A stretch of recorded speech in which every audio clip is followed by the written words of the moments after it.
Have you ever thought about writing a book but felt overwhelmed by the process? What if I told you there's a way to write your book in just 5 weeks and use it to significantly boost your business and influence?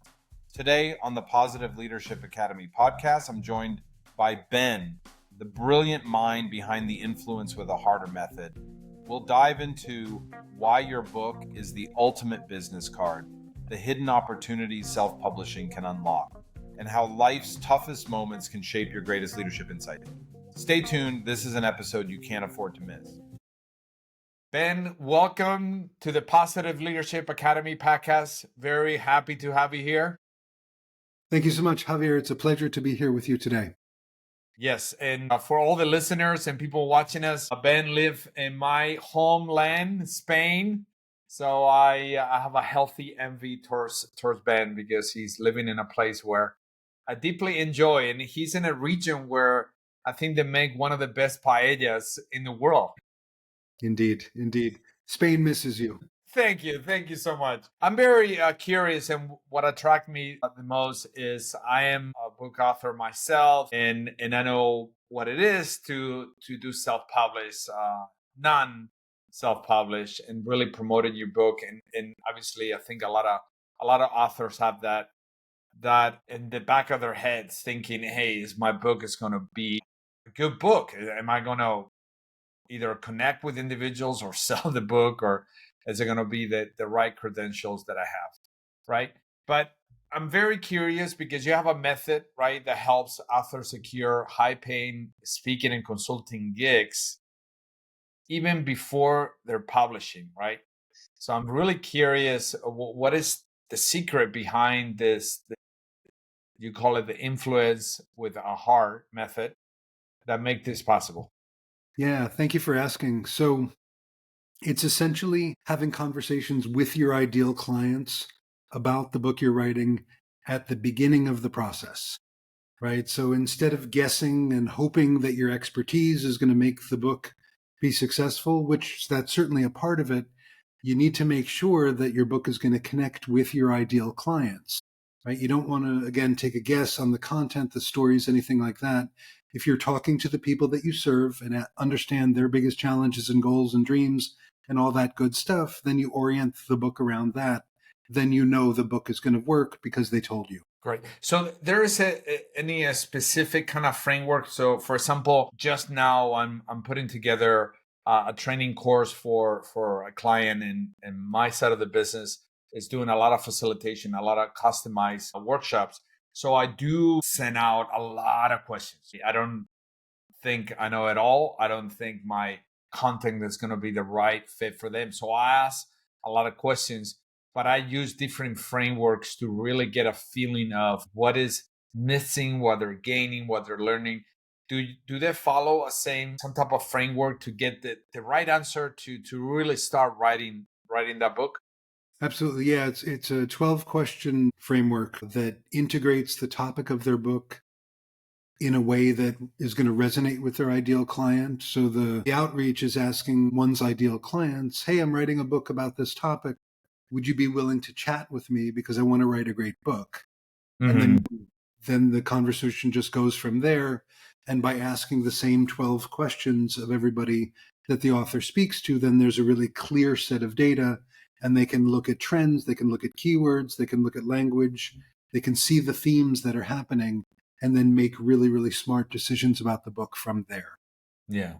And what I found is everybody wants to help you, right? A lot of people, if you don't ask, you don't get, right? It's like why babies get fed is because they're crying. So we got to do the same thing, right? We gotta ask questions. And I have find out that people are willing to help if you just ask him, right? So that's the beauty of it, because what I'm assuming is you don't really have to have a large database of clients. I mean, you can just reach out to any, right, the right audience, like you say, the avatar, and start asking those questions and kind of get that feedback and then putting the book together. Yeah, absolutely. And there's something magical about having a conversation about the book, right? Because if you go to somebody and you say, "Hey, can I ask you questions about your business and your challenges and stuff like that?" A lot of people won't talk to you, and a lot of people will have hesitation about being open because they think you're going to try to sell them something. at the end of the call. But talking about the book takes the pressure off. So it's a really open, peer-to-peer collegial conversation, and people end up trusting you a whole bunch more and really opening up in really profound ways. Yeah, and opportunities. Yes. So moving into the book process, right? I see a lot of authors kind of struggling finishing their book. I remember when I was writing my book, I remember my editor said, just keep writing, just keep going, keep going. Don't even think about chapter 1 and 2 and 3. Just keep writing and really finish that draft, and then we can go back and polish it and do all the right things you do, right? But just keep going moving forward. I remember having a spreadsheet and kind of putting my words counts of my writing every day and kind of meet the deadline, right? Some days were great, some days were not that great. Some days I was struggling to just add more words. I would look at the word count. And your process, I mean, you guide people to write an impactful book in just 5 weeks. Yeah, thank you. First draft, the way I say it is 5 to 13 weeks, right? And Okay. that depends on the person's schedule and the rest of their business and life and family and all those kinds of things. But whether it's 5 or 13 weeks, either way, it is a really fast process. And there's a couple things that contribute to being able to do that. And keep in mind, it's not just speed, right? But we still want high quality for the book. Really, really important. So a big part of why it can move so quickly is because the author has the data from the conversations about the book. Right? So they already know where to focus because they've been talking to a bunch of their ideal clients. So that's one big contributing factor. Another thing is that I give my clients an outline for the book to follow. So granular, step by step, put this here, put this here, put this here, because I don't want my authors thinking about the logistics of a book. I want them to focus on the content and the people that they're serving and the transformation they're trying to help bring across. Mm-hmm. So, conversations about the book for the focus, into the blueprint. I teach a communication methodology because some people can't think they can't write so well or communicate so well. So I give them a clear way to articulate their thoughts that works for all different learning styles among all the humans. And it's based on something from a Harvard psychologist named David Kolb. Just really simple framework, essentially why, what, how, and what if. Why should I read? What's the context? How do I do the thing? Imagine what if I do it? As simple as that. And then the big one, and different authors use this on different levels. I encourage dictation as part of the writing process. Mm. Yeah, because if you look at the blueprint of the book and you make your bullet points for the little section you're going to talk about, and then you set the timer for 4 minutes, specifically 4 minutes, and then you speak through the bullet points as if you're teaching your stuff, 4 minutes, you have 600 words. 600 words is 2.5% of a 25,000 word book. So Yeah. 150-page book. Okay, got you. Yeah, that's a process as well. And I'm curious, you also help them in regards to the formatting of the book. I know when I started writing my book, I don't know if it's still the same, but a lot of people say, hey, the book cover is very important, the back cover as well. Is that something that you also provide coaching with?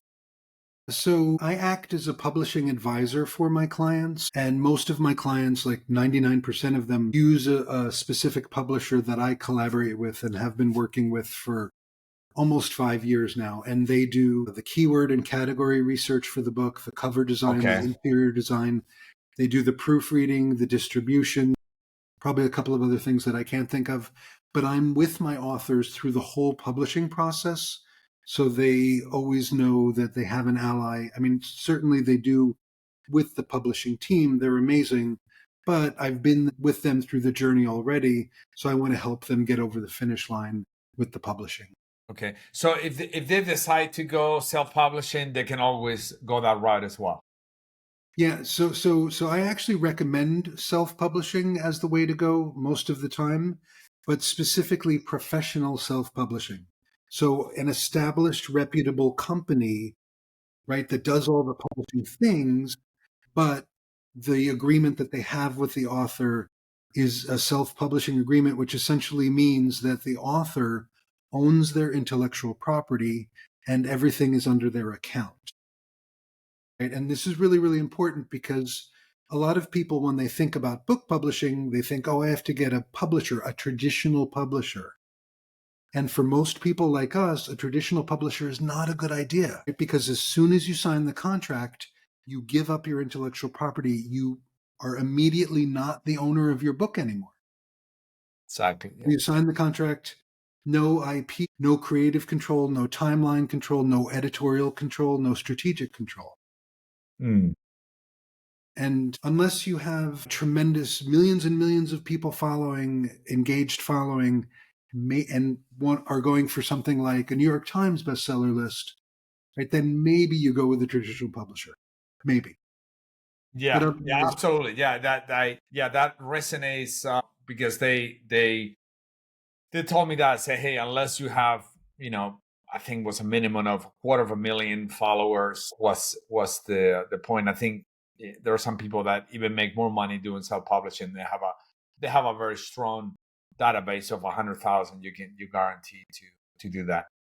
Let's talk about your career, or what I call from kilometer zero, since you're in Spain instead of using miles until now. I mean, you have worked with Fortune 100 companies and trained 100 millionaires. What leadership lessons have you learned from this experiences that influence your coaching today and what you do as well? Because I think everybody should have a book, right?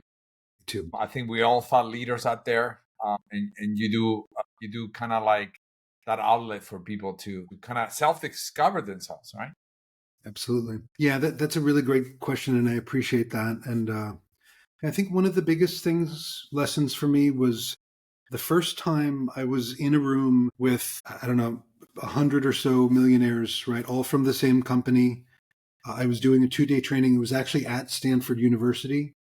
So this was a big deal in my career, right? Big opportunity, big gig, heavy duty audience. And at that point in my business, like I was still way at the beginning and I was making like 30,000 bucks a year. Like I was really struggling. I was still doing catering gigs, right? I was still doing all the side hustle things. And somehow I got this opportunity. And I remember standing in the front of the room, looking over this audience going, you know what? They're all listening to me. They're all taking notes. They all care what I'm saying right now. It doesn't matter that, this year I made 30,000 bucks. They're paying attention to me. They're getting value from me. I can do this. Anybody can do this. Yes, it would be great to make more money, and I did over the subsequent years. But at that point, even at the beginning, because I knew my stuff and I knew my stuff, I knew that it didn't matter who was in the audience or how much money that they made, that I would impact them by giving my best and putting my heart into it. Mm. Yeah, and that's something very profound that you notice, right? A lot of people don't realize. I do remember when I have calls and people start taking notes, right? People that you think they're either above or more successful than you. And I always thought, well, why they're taking notes, right? And it's like you just said it right there. The value that you provide is really high value, right? So they're taking notes. They want to make sure that they can do that as well. So that's a great awareness that you have. One of the things that I remember somebody told me about, right, when you start writing a book, obviously you have this vision of becoming an amazing, like you said, New York Times bestseller and having a book tour and all this stuff, right? And like I have seen people that I know of that, right, they're selling a good amount of numbers in Amazon, and they're doing quite well, right? It's like a higher transaction thing. But you emphasize that writing a book isn't about book sales, but about creating opportunities, right? Can you share a success story that kind of perfectly illustrate that mindset? Yeah, thank you. I appreciate that a lot. And I want to repeat what you just said in my own words to really emphasize this. People like us, speakers, consultants, solopreneurs, right? Small business owners, we don't want to focus on book sales because it takes a tremendous amount of time, money, and energy to sell books, right? If you want to make 100,000 bucks, You can sell 100,000 books, which will probably cost you about $1 million to sell.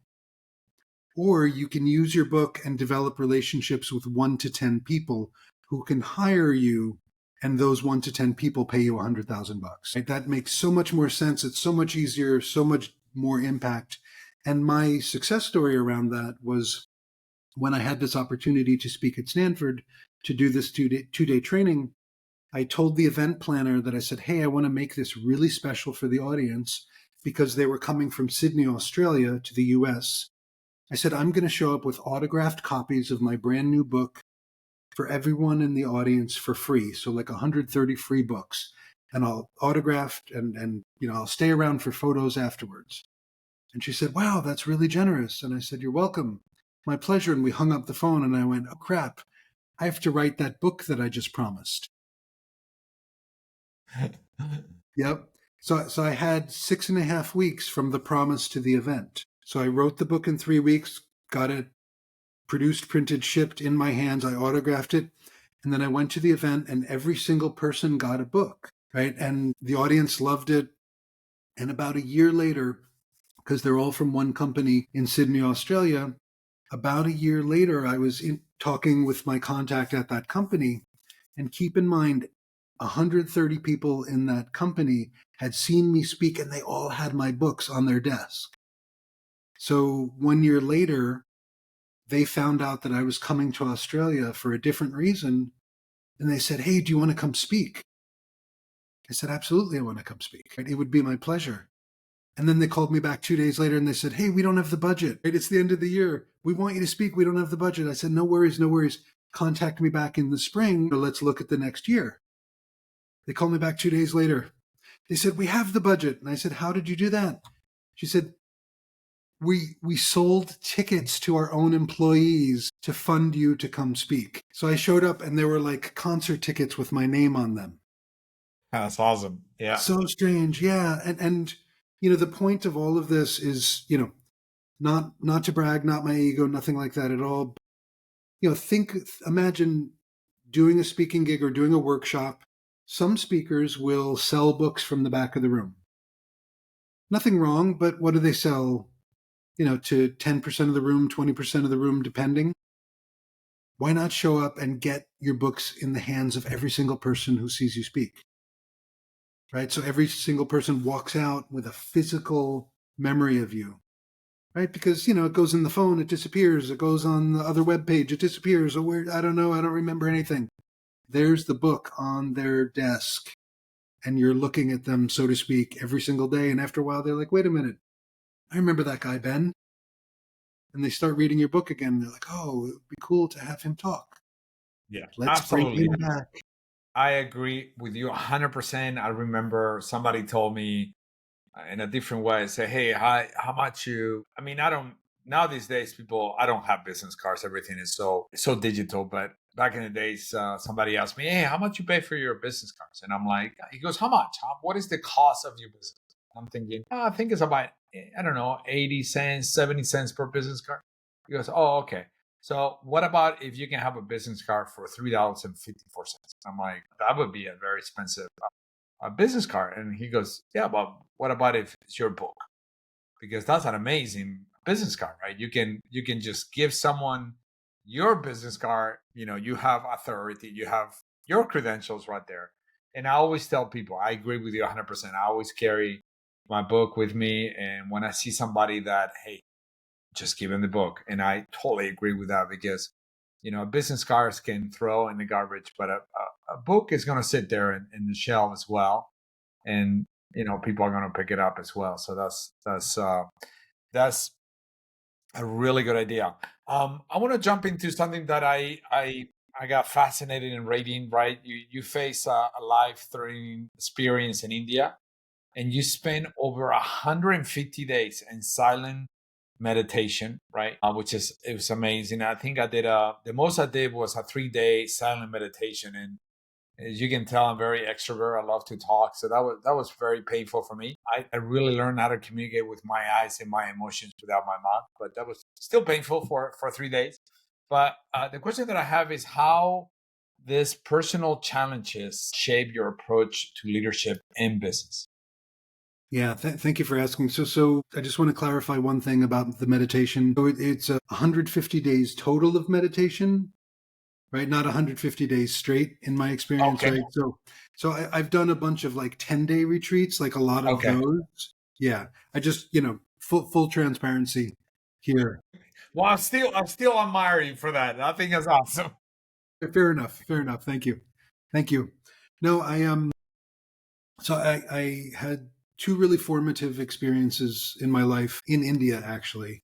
And the first time I was there, I faced death four times within 72 hours, right? Like my bus almost going off the road, like the mountain road, then running from a wildfire, then encountering a poisonous snake, and then encountering a mountain lion, right? So that was the beginning of the wake up calls for me. And I came out of that experience with certainly an extra gratitude for life, but really galvanized around my purpose. Like I knew I wanted to help people already. That was part of my life. But all of a sudden it was like, how can I help as many people as possible in the most impactful way? So that became central and a foundation for the work that I do. And then 2 years later, I went back to India.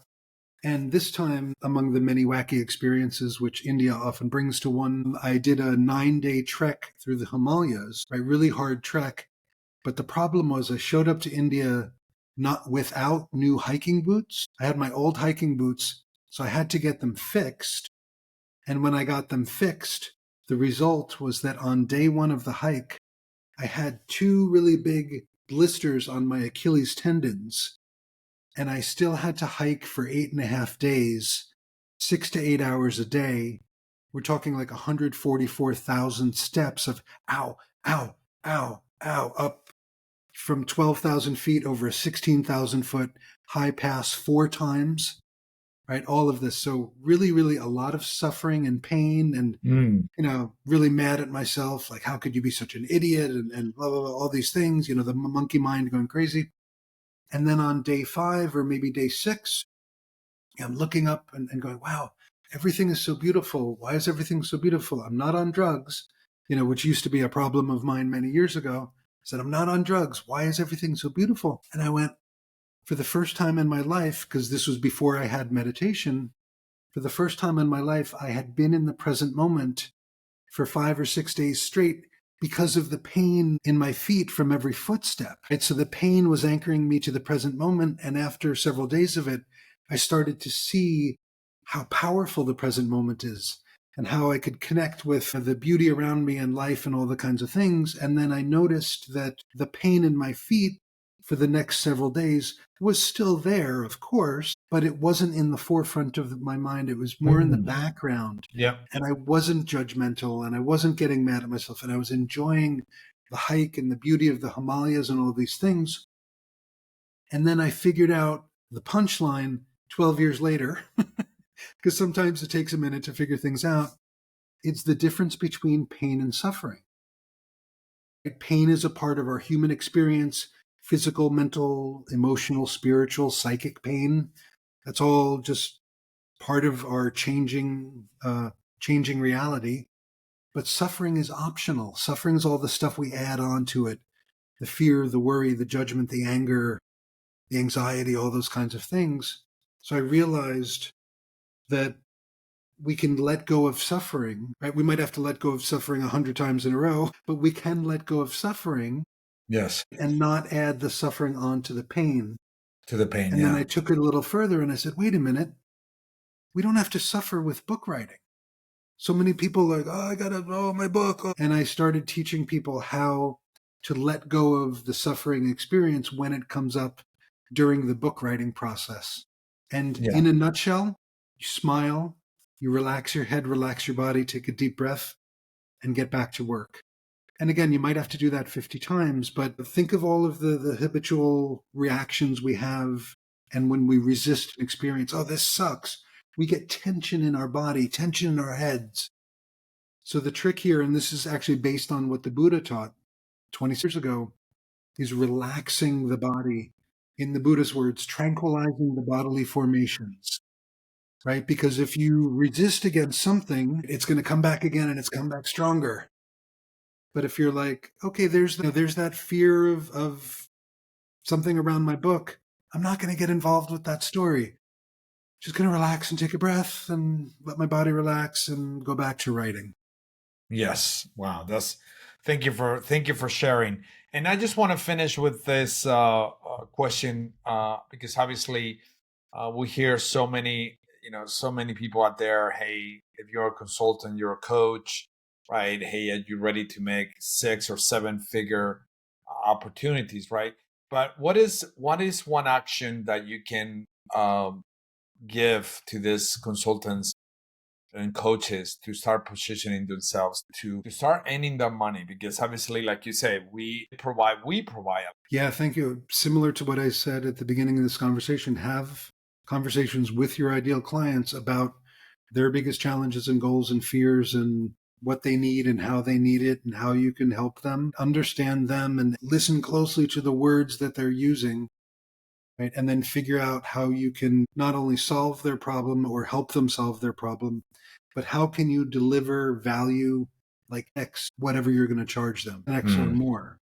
And Yeah. then charge them a lot of money. I mean, don't be a jerk. I'm not saying that, but you're an expert. You provide incredible value, especially if you're providing 10x value. And if you're billing a big corporation, even when you ask for a big fee, it's not going to bother them at all as long as they understand the value that you're providing and you're going to be in integrity in providing that 10x value. So go serve the heck out of your people, make a big impact, and make a bunch of money so you can have the life you want and take care of your family and do all that good stuff.